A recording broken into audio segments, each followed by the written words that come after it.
আসসালামু আলাইকুম, কেমন আছেন সবাই? আশা করি ভালো আছেন। তো আজকে একটি নিউজ দেখে খুবই খারাপ লাগলো।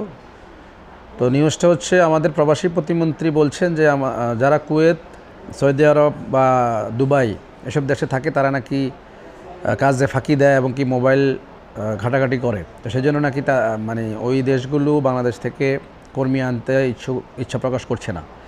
তো আমি আসলে এই কথাটা একজন মন্ত্রীর কাছ থেকে শুনে খুব বেশি খারাপ লাগতেছে আসলে।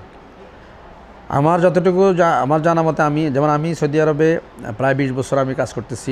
আমি দেখি নাই কখনো কোনো কোম্পানি থেকে মানে বাংলাদেশি কোনো কর্মীকে তারা ছাঁটাই করেছে কাজে অবহেলা করার কারণে। এটা কিন্তু আমার চোখে পড়ে নাই এবং আমি কোনো নিউজেও দেখি নাই, শুনিও নাই। এই প্রথম আমাদের দেশের একজন মন্ত্রীর কাছ থেকে কথাটা শুনতে হয়েছে। খুবই দুঃখজনক এই বিষয়টা। আমি মনে করি আপনারা কাজ করবেন প্রবাসীদেরকে কিভাবে কল্যাণ করা যায়, কিভাবে আরও বেশি কর্মী মিডল ইস্টে সহ এবং কি আরও বিভিন্ন দেশে মানে সুযোগ যেখানে আছে। যেমন মানুষ ফিজিতে যাচ্ছে, ফিজিতে বয়েসেলের মাধ্যমে যাচ্ছে, আলহামদুলিল্লাহ ভালো। ব্রুনাইতে যাচ্ছে। এইভাবে যদি বয়েসেলের মাধ্যমে ল্যাটিন আমেরিকার দেশগুলোতে যাওয়ার কোনো সুযোগ সুবিধা করা যেত, যেমন 25 লক্ষ টাকা লাগে এখন ব্রাজিল যাইতে। ইভেন ট্যুরিস্ট ভিসাতে মানে যেতে হলে আপনাকে মানে 25-26 লাখ টাকা দিয়ে যেতে হয় ব্রাজিল বা ল্যাটিনের কোনো দেশ। ইউরোপে যেতে হলে প্রায় 20-25 লাখ টাকার মতো লাগে। তো সরকারের যারা কর্তৃপক্ষ আছেন তারা চেষ্টা করতে হবে যে কীভাবে এইসব দেশে আমাদের দেশ থেকে মানে সহজে এবং কি কম খরচে কর্মী পাঠানো যায়।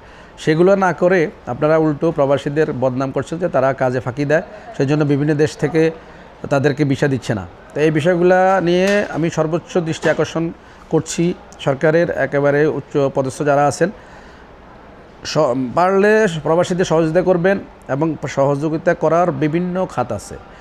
যেসব দেশে এখন পর্যন্ত ভিসা সহজতর হয় নাই ওসব দেশে ভিসা সহজ করার ব্যবস্থা করুন।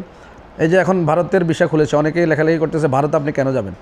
দেখেন ভারতে ইউরোপের প্রায় বেশিরভাগ দেশের ওয়ার্ক পারমিট ভিসাগুলোর ইন্টারভিউ হয় ভারতে, তাদের এম্বাসিগুলো ভারতে।